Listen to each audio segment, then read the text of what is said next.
अगर हम लोग बात करते हैं पुराने लेक्चर की, तो आपको याद होगा हमने स्टार एंड डेल्टा कनेक्शन देखे। देन उसके बाद हम लोगों ने थ्री फेज ट्रांसफार्मर के कनेक्शन के ऊपर बात करी और वहां पे हमने सीखा कि ठीक है भाई, इस तरीके से स्टार स्टार और delta delta. Then just last lecture के अंदर मैंने आपको बताया हमने स्टार डेल्टा और डेल्टा स्टार के भी कॉम्बिनेशन देखे। ठीक है, नाउ बड़ी इंपॉर्टेंट चीज यहाँ पे ये आ जाती है, इन सारे लेक्चर सीखने के बाद मैंने इन सारे लेक्चरों को अगर मैं समराइज करूँ तो मैंने आपको स्टार और डेल्टा के जितने भी कनेक्शन पॉसिबल थे वो बता दिए, प्लस एक प्रोसेस आपको दिया जिस प्रोसेस से आप ये सारे कनेक्शंस बना सकते हो बिना रटे। ठीक है, लेकिन अगर मान लेते मैं आपको एक क्वेश्चन दे देता हूँ, ठीक है, ये आपको मैंने वाइंडिंग दे दी और मैं आपसे कहूँ कि इसकी लेबलिंग करो, यानी कि जैसे हम लोग वो YD0 लिखते हैं या YD6 लिखते हैं, इस तरीके की लेबलिंग अगर मैं इससे करने को कहूँ तो आप कैसे करोगे? तो आप क्या करोगे, आपको प्रोसीजर क्या है, आप देखोगे भाई ठीक है, पहली वाइंडिंग देख के आप बता सकते हो कि प्राइमरी वाइंडिंग स्टार में कनेक्टेड है, सेकेंडरी वाइंडिंग आप देख के बता सकते हो डेल्टा में कनेक्टेड है, ये तो आप वाइंडिंग देख के बता सकते हो। लेकिन एक इंपॉर्टेंट क्वेश्चन आता है, पहली प्राइमरी और सेकेंडरी वाइंडिंग देख के आपने कैपिटल वाई और स्मॉल डी लिख दिया, ठीक है, लेकिन इंपॉर्टेंट क्वेश्चन आता है कि उसके बाद क्या, यानी कि वेक्टर ग्रुप का क्या होगा। ठीक है, यानी कि एक बड़ा इंपॉर्टेंट क्वेश्चन जो अनसॉल्व रह गया कि क्या हम लोग वाइंडिंग देख के ही ये बता सकते हैं कि ये इसका वेक्टर ग्रुप कौन सा है। ठीक है, क्या हम लोग ये देख के बता सकते हैं वाइंडिंग? तो ये एक इंपॉर्टेंट क्वेश्चन है। क्वेश्चन एक और भी है, उसको जरा देखते हैं। यानी कि अगर इसी क्वेश्चन को रिवर्स कर दूं, मैं आपसे कहूं कि मैंने आपको एक लेबलिंग का वो दे रखा है, सीक्वेंस दे रखा है, ठीक है, DY11। अगर मैं आपसे कहूं इससे आपको वाइंडिंग डायग्राम ड्रॉ करना है, ठीक है, जो कि बहुत कॉमन क्वेश्चन है, काफी बार पेपर में आता है, तो उसका प्रोसीजर क्या होगा? तो आप प्रोसीजर करेंगे, सबसे पहले अगर मैं आपसे कहूं कि आपको इससे वाइंडिंग डायग्राम कुछ इस तरीके का ड्रॉ करना है, तो प्रोसीजर क्या होगा? सबसे पहले आप क्या करेंगे, डेल्टा बनाएंगे जिसको रेफरेंस लेंगे। देन उसके बाद आप क्या करेंगे, स्टार बनाएंगे और उसको 11 का मतलब +30 डिग्री पे लैग करता हुआ, जैसा कि +30 लीड करता हुआ डायग्राम बनाएंगे, जैसा मैंने पुराने लेक्चर्स में आपको सिखाया था। ठीक है, और देन आप फाइनली जब आपको कनेक्शन मिल जाएंगे तब आप ये डायग्राम बना पाओगे। क्लियर हो गया? यानी कि DY11 से लेके नीचे तक जो पहुंचने की कहानी है वाइंडिंग डायग्राम तक, वो काफी ज्यादा क्या है, लॉन्ग प्रोसेस है। ठीक, क्लियर हो गया? यहाँ पे इतनी बात समझ में आ गई। अब अगर मैं आपसे क्वेश्चन करता हूं कि क्या कोई ऐसा तरीका है जिससे हम क्या कर सकते हैं, DY11 को डायरेक्टली ये बना सकें, केवल लेबलिंग देख के डायरेक्टली मैं वाइंडिंग कनेक्शन कर सकूं बिना इन सब प्रोसीजर के, यानी कि बिना रेफरेंस डेल्टा को लिए देन 30 डिग्री शिफ्ट कराए हुए, क्या कोई डायरेक्ट तरीका है? तो ये जो डायरेक्ट तरीका है, ये एक क्वेश्चन है हमारे पास। तो हमारे पास बेसिकली दो क्वेश्चन हो गए एक दूसरे से जुड़े हुए। क्या वाइंडिंग डायग्राम देख के डायरेक्टली मैं बता सकता हूँ उसकी लेबलिंग क्या होगी? बड़ा इंपॉर्टेंट क्वेश्चन। दूसरा, क्या लेबलिंग देख के मैं डायरेक्टली वाइंडिंग डायग्राम बना सकता हूँ बिना इस लॉन्ग प्रोसेस को अपनाए हुए? तो इन दोनों क्वेश्चनों के आंसर मैं इस लेक्चर में आप लोगों को देने की कोशिश करूंगा। मेरा नाम प्रांजल है और इसमें आपको मैं एक शॉर्ट प्रोसेस या कह सकते हैं शॉर्ट ट्रिक कह लो या फिर प्रोसेस कह लो, एक शॉर्ट प्रोसेस बताऊंगा थ्री फेज ट्रांसफार्मर कनेक्शन को याद रखने का या करने का, जिससे आप देखते ही किसी भी कंपटीशन एग्जाम को सॉल्व कर सकते हो। किसी भी कंपटीशन में अगर थ्री फेज ट्रांसफार्मर कनेक्शन से रिलेटेड कोई क्वेश्चन आएगा तो आप उसे देखते ही सॉल्व कर सकते हो। चलिए शुरू करते हैं। सबसे पहले इसके लिए आपको कुछ रूल्स याद रखने होंगे। पहला रूल याद रखना होगा वाइंडिंग पैटर्न का। ना वाइंडिंग पैटर्न का क्या मतलब हुआ? जनरली ये जो वाइंडिंग पैटर्न है ये मैं अपने सारे लेक्चर्स में यूज करता हूँ, आगे भी यूज करूंगा, तो इसको आपको याद रखना होगा। पर ये काफी बड़ा है। मतलब आपको सोचो, ए प्राइमरी में 6 लेबलिंग करनी है, सेकेंडरी में 6 लेबल मार्क करने, A1 A2 B1 B2 C1 C2। तो अगर आपके पास, आप ये सोच के देखो कि अगर आप कोई कंपटीशन दे रहे हो या किसी एग्जाम में जहाँ टाइम एक इंपॉर्टेंट पैरामीटर है, तो वहां पे काफी ज्यादा टाइम आपका वेस्ट हो जाएगा इन सबको लेबलिंग करने में। तो इसको थोड़ा सा मैंने सिंप्लीफाई कर दिया है आगे के लेक्चर्स के लिए और इसको मैंने शॉर्ट कर दिया है। शॉर्ट में मैंने क्या करा है, मैं दोनों लेबल यूज नहीं करूंगा, मैं केवल एक लेबल यूज करूंगा। जैसे A1 B1 C1 है तो इसका ऑटोमेटिकली मतलब है कि जो दूसरी साइड है वो A2 B2 C2 होगी। इसी तरीके से सेकेंडरी में आ जाओ तो मैं A1 B1 C1 मार्क कर दूंगा, तो प्राइमरी में भी A1 B1 C1 मार्क करे और सेकेंडरी में भी A1 B1 C1 मार्क कर दिए। तो अगर 1 मार्क करे हैं इसका मतलब है कि दूसरी साइड जो है वो अंडरस्टूड है कि वो सेकेंडरी साइड होगी, यानी कि A2 साइड होगी। ठीक है, तो अगर कहीं पे A1 मार्क है तो दूसरी साइड जो होगी वो अंडरस्टूड है कि वो सेकंड साइड होगी, यानी कि A2 होगी। क्लियर हो गया? बहुत सारी स्टैंडर्ड बुक्स में यही शॉर्ट डायग्राम यूज करा जाता है। आपने बहुत बार डायग्राम देखे होंगे जिसमें केवल आपको A1 B1 C1 या फिर A2 B2 C2 को टर्म्स में बना रखा होगा, वहां पे दूसरा टर्मिनल नहीं दे रखा होता, तो ये अंडरस्टूड होता है। तो बिल्कुल उसी तरीके से हमने इसको बनाया है। ठीक है, इससे क्या हुआ, 6 लेवल आपके बच गए। यानी कि आप देख के देखो, सोच के देखो, 6 लेवल आपने जो लिखे जाते हैं वो आपने नहीं लिखे और उससे आपका टाइम बचेगा। क्लियर हो गया यहाँ पे?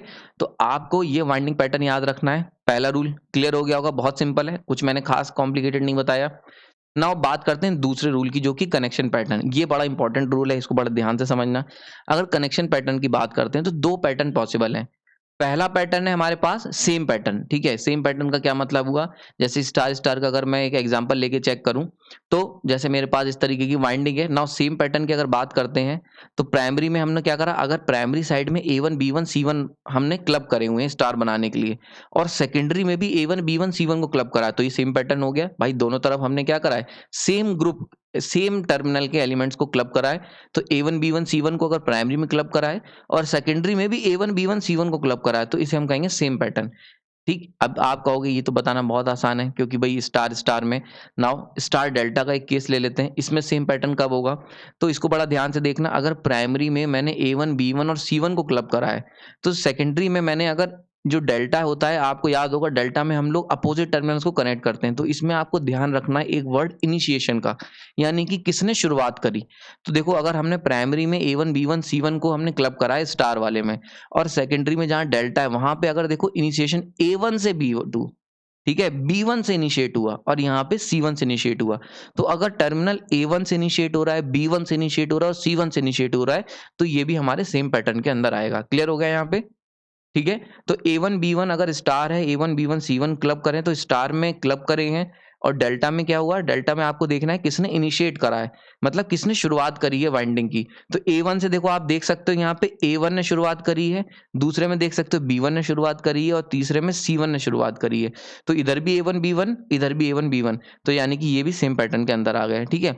अब यहाँ पे मैंने A1 B1 करा था, तो क्या A2 B2 वाले नहीं होंगे, उनको भी देख लेते हैं, स्टार स्टार। और अब की हम क्या करेंगे, A2 B2 C2, यानी कि अगर हमारे प्राइमरी में A2 B2 C2 क्लब है और सेकेंडरी में भी A2 B2 C2 क्लब है, तो this is again same pattern. Clear हो गया यहाँ पे, आई होप समझ में आ रहा होगा। बहुत ही सिंपल है, कोई ज्यादा रॉकेट साइंस नहीं है। सिंपल सा दूसरा रूल है, सेम पैटर्न और अपोजिट पैटर्न आपको पहचानने आने चाहिए, ठीक है। तो आपने क्या करा, सेम पैटर्न देख लिया, यानी कि अगर A1 B1 C1 क्लब करा है, तो सेकेंडरी में भी A1 B1 C1 क्लब होना चाहिए। अगर A2 B2 C2 प्राइमरी में क्लब है, तो सेकेंडरी में भी A2 B2 C2 क्लब होना चाहिए। अगर ऐसा है तो हम कहेंगे स्टार स्टार जो है वो सेम पैटर्न पे है ना। स्टार डेल्टा की बात कर लें, तो स्टार डेल्टा में अगर A1 B1 C1 प्राइमरी में है, तो सेकेंडरी में डेल्टा में क्या होगा, A1 से इनिशिएट होगा, B1 से इनिशिएट होगा, यानी शुरुआत होगी, C1 से वाइंडिंग की शुरुआत होगी। इसी तरीके से अगर दूसरा कॉम्बिनेशन देखें स्टार डेल्टा का, तो अगर हमने सेकंड प्राइमरी में A2 B2 C2 क्लब किया है, तो सेकेंडरी में सेम पैटर्न कब बनेगा, जब B2 से स्टार्टिंग होगी। नाउ B2 कहाँ पे, A2 से स्टार्टिंग होगी। A2 कहाँ पे है, A2 है आपका लास्ट साइड में, यानी कि अगर हम बात करें इस तरीके से देखो, तो A2 से स्टार्टिंग हुई। क्लियर हो गया यहाँ पे, इतनी चीज समझ में आ रही है, कोई डाउट नहीं होना चाहिए इसमें। ओके, नाउ अगर आपको डाउट है तो मैं एक चीज आपको इसको करके दिखा देता हूँ यहाँ पे। ये अगर आपको अभी भी हो, आपको मैंने वाइंडिंग पैटर्न सिंपलीफाई कर ही दिया था। तो यहाँ पे अगर A1 है तो यहाँ क्या है, A2 है, यहाँ पे B1 है तो यहाँ क्या है, B2 है, ठीक है। तो देखो A2 से स्टार्ट हो रहा है, इनिशिएट कहाँ से हो रहा है, A2 से। ये इनिशिएट देखो कहाँ हो रहा है, B2 से इनिशिएट हो रहा है, C1 की तरफ। समझ में आ रहा है, ऐसे यहाँ क्या है, C1 है, तो नेक्स्ट कहाँ से होगा, सॉरी C2 है, ये C2 है, ठीक है। तो देखो यहाँ पे A2 B2 और C2 ये अंडरस्टूड है, क्योंकि अभी जस्ट पीछे वाला रूल अगर आपको याद होगा तो ये अंडरस्टूड है, ठीक है। तो अगर A2 B2 C2 क्लब करे हैं, तो यहाँ पे क्या होगा, A2 इनिशिएट करा, B2 इनिशिएट करा, एंड लास्ट में C2 इनिशिएट करेगा, ठीक है। So this one is the same pattern combination. Now अगर अपोजिट पैटर्न की बात कर लेते हैं, एक रूल और याद रखना, यानी कि जो अभी मैंने बताया आपको, ये चीज ध्यान रखना कि स्टार में आपको ध्यान रखना है क्लब कौन हो रहा है, यानी कि सेम क्लब हो रहे हैं या अपोजिट क्लब हो रहे हैं। और डेल्टा में क्या याद रखना है, इनिशिएट, यानी कि शुरू किसने करा, ठीक है, स्टार्ट किसने करा। इनिशिएट मतलब स्टार्ट किसने करी, वाइंडिंग, वाइंडिंग को स्टार्ट किसने करा, स्टार्ट किसने करा। क्लियर हो गया यहाँ पे, तो ये दो रूल आपको याद रखने हैं। नाउ दूसरी बात कर लेते हैं अपोजिट पैटर्न की। अगर अपोजिट पैटर्न की हम बात कर लेते हैं, स्टार स्टार देखते हैं, तो मान लेते हैं अगर हमने अपोजिट पैटर्न की बात करते हैं, प्राइमरी वाइंडिंग में A1 B1 इनिशिएट कर रहा है और सेकेंडरी में A2 B2 C2 को क्लब करा हुआ है, ठीक है। तो देखो अगर प्राइमरी में आपने देखा यहाँ पे, अगर A1 B1 और C1 को क्लब करा है और सेकेंडरी में A2 B2 C2 को, यहाँ पे क्या आएगा, ऑब्वियस सी बात है A2 B2 C2। तो देखो यहाँ पे A1 B1 और यहाँ पे A2 B2 C2, तो अपोजिट हो गए, अपोजिट पैटर्न। क्लियर हो रहा है, समझ में आ रहा होगा ना। अगर स्टार डेल्टा में देखते हैं, प्राइमरी में तो A1 B1 C1 क्लब है, लेकिन सेकेंडरी में क्या है, अब देखो सेकेंडरी में अगर अपोजिट पैटर्न, तो सेम पैटर्न कब होता है, पहले इसको समझ लो। सेम पैटर्न अभी हमने यहाँ देखा था, यानी कि इधर A1 है और इधर भी A1 इनिशिएट कर रहा है। अपोजिट पैटर्न कब होगा, अगर इधर A1 है और इधर A2 इनिशिएट कर रहा है, ये A2 है, यहाँ से इनिशिएट हो रहा है, तो देखो यहाँ से इनिशिएट हो रहा है A2 से। क्लियर हो गया, तो this is the opposite pattern. ठीक है, A2 से इनिशिएट होगा, B2 से इनिशिएट होगा एंड C2 से। क्लियर हो गया यहाँ पे? तो देखो क्या क्या है, A2 हो गया, यहाँ पे ये आ गया B2 and this one is the C2। तो देखो A2 B2 और C2 इनिशिएट कर रहे हैं और यहाँ पे कौन कर रहा है, A1 B1 C1। तो this is the opposite pattern. Clear हो गया यहाँ पे? तो ये आपका अपोजिट पैटर्न है। इसी तरीके से एक एग्जाम्पल और ले लेते हैं।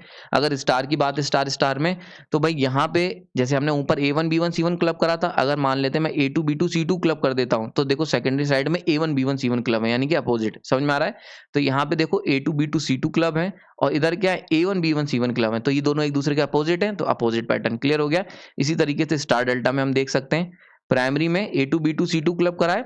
अगर A2 B2 C2 क्लब कर दिया मैंने और डेल्टा है, तो इनिशिएट कौन करेगा, शुरुआत कौन करेगा अपोजिट पैटर्न के लिए, A1 इनिशिएट करेगा, यानी कि A1 से इनिशिएट होना चाहिए, B1 से इनिशिएट होना चाहिए एंड C1 से। तो देखो ऐसा ही होगा, A1 से, B1 से एंड C1 से। तो देखो प्राइमरी साइड में कौन है, A2 B2 C2 है। देखो A2 B2 C2, यानी कि इधर 2 वाला है और इधर कौन है, इधर 1 वाले हैं।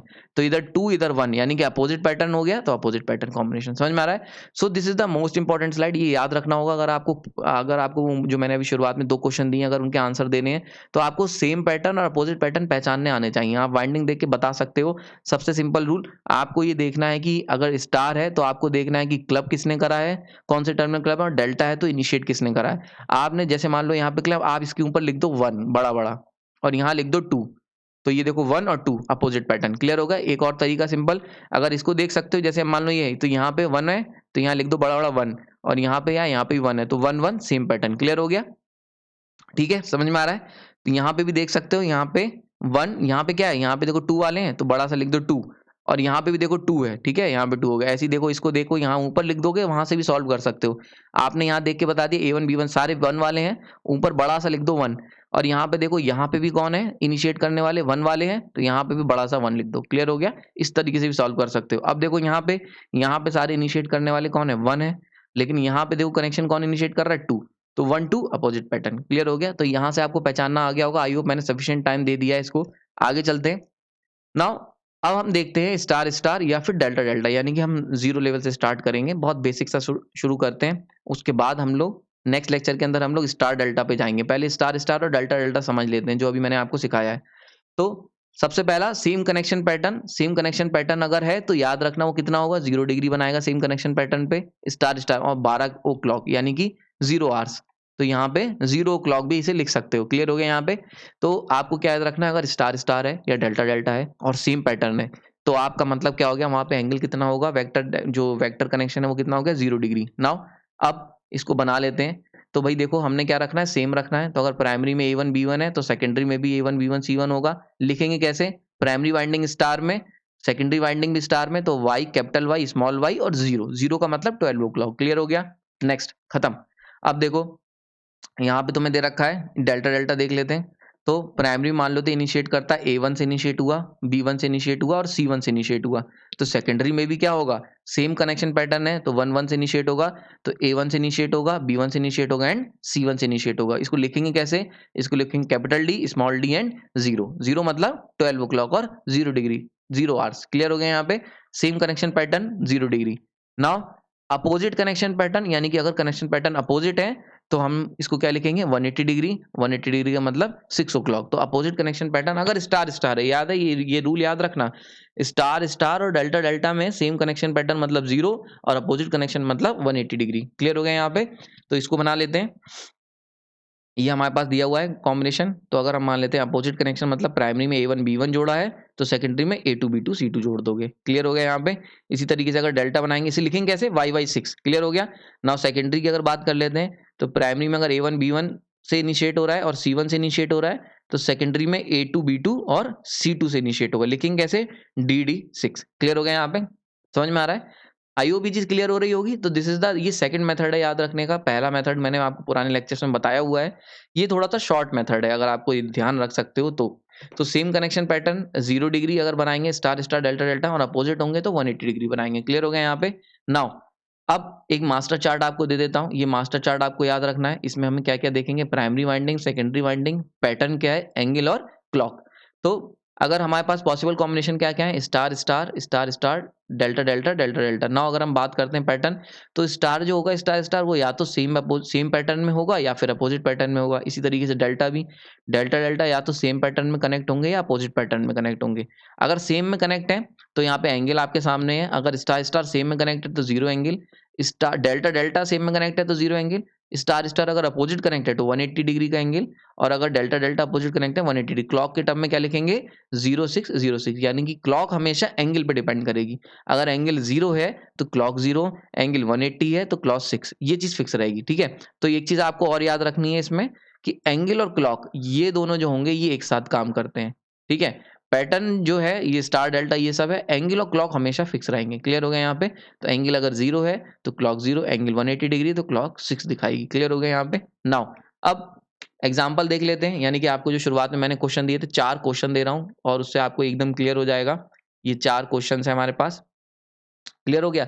तो ऊपर के जो 2 क्वेश्चन है, वो जो पहला क्वेश्चन मैंने आपको सामने छोड़ा था कि आपको कनेक्शन दिए हुए हैं, आपको लेबलिंग करनी है, कैसे करोगे वो है। और नीचे वाले जो 2 क्वेश्चन है वो क्वेश्चन नंबर 2 जो मैंने आपको शुरुआत के लेक्चर में दिया था कि लेबलिंग अगर दी हुई है और वाइंडिंग डायग्राम बनाना है बिना किसी तामझाम के, बिना किसी लॉन्ग प्रोसेस के, तो वो कैसे करेंगे। इन चारों क्वेश्चन को सॉल्व करते हैं। सबसे पहला क्वेश्चन अगर हम बात करें तो देखो आपको वाइंडिंग डायग्राम दिया है, तुरंत ही आपने चेक करा कि देखो प्राइमरी साइड और सेकेंडरी साइड दोनों में सेम ग्रुप है, यानी कि A1 और इधर भी 1, तो दोनों तरफ क्या है 1 1 है और स्टार है। तो स्टार स्टार तो हमने लिख दिया बहुत इजीली देख के, पहला भी स्टार है दूसरा भी स्टार है तो वाई वाई। नाउ अब हमने क्या देखा, सेम पैटर्न है, इधर भी 1 है इधर भी 1 है, सेम पैटर्न है। सेम पैटर्न मतलब स्टार स्टार सेम पैटर्न मतलब 0। क्लियर, सॉल्व हो गया, बहुत ही सिंपल है। सेकेंडरी की बात कर लेते हैं। नाउ अब देख के बता सकते हो दोनों तरफ डेल्टा डेल्टा है, तो आप क्या लिखो capital D and small D. Clear हो गया यहाँ पे। नाउ अब आपको देखना क्लबिंग, तो मतलब ये देखना इनिशिएट स्टार्ट किसने किया है, तो प्राइमरी साइड में स्टार्ट किया है A1 ने और सेकेंडरी साइड में स्टार्ट किया है A2 ने। क्लियर हो रहा है यहाँ पे। तो ये देखो यहाँ पे अगर A1 है तो ये क्या है, ये A2 है, क्योंकि ये A1 है तो ये A2 है। तो देखो प्राइमरी साइड में तो A1 स्टार्ट कर रहा है और सेकेंडरी साइड में A2, यानी कि क्या हो गया अपोजिट पैटर्न। प्राइमरी साइड में A1 इनिशिएट कर रहा है और सेकेंडरी साइड में A2 इनिशिएट कर रहा है, तो अपोजिट पैटर्न पे जुड़े हुए हैं। तो अपोजिट पैटर्न का मतलब 180 डिग्री और 180 डिग्री का मतलब 6 ओ क्लॉक। आई होप समझ में आ गया होगा कितना सिंपल है।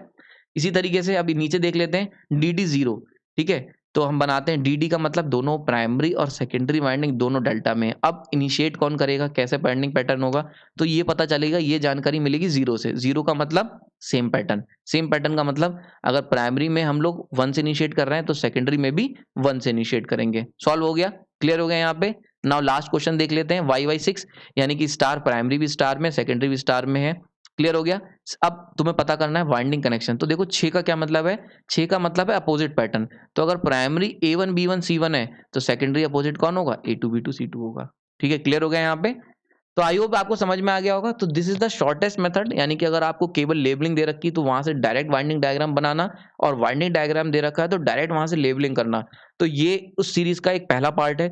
दूसरे पार्ट के अंदर, इसी लेक्चर का जो दूसरा पार्ट होगा उसके अंदर हम लोग बात करेंगे स्टार डेल्टा और डेल्टा स्टार कॉम्बिनेशन की। आपको ये 2 रूल याद रखने हैं जो मैंने शुरुआत में बताया, एक तो अपोजिट पैटर्न कैसे होंगे, कैसे पहचानोगे, और पहला वाइंडिंग शॉर्ट फॉर्म जो मैंने आपको बताई, ये दोनों चीजें याद रखनी है। सबसे इंपॉर्टेंट इन दोनों में से दूसरा रूल है, यानी कि आपको वाइंडिंग पैटर्न पहचानने आने चाहिए। अगर ये पता है तो आपको बहुत इजीली आप क्वेश्चन सॉल्व कर लोगे, आपको कभी भी डर नहीं लगेगा 3 फेज ट्रांसफार्मर के कनेक्शन से। आई होप ये लेक्चर आपके लिए हेल्पफुल होगा। ये जो शॉर्ट मेथड है आपको समझ में आया होगा। फिर भी अगर कोई डाउट है तो कमेंट सेक्शन बता सकते हैं, मैं इसको और सिंप्लीफाई करने की कोशिश करूंगा। अगर आपको लेक्चर पसंद आया है या आपकी लाइफ के लिए हेल्पफुल है या किसी एग्जाम में आपको इस टेक्निक से हेल्प मिली है तो आप मुझे ज़रूर बताएं, इससे देख के मुझे अच्छा लगेगा और बाकी लोग भी मोटिवेट होंगे। ठीक, आपने अपना कीमती समय दिया उसके लिए धन्यवाद।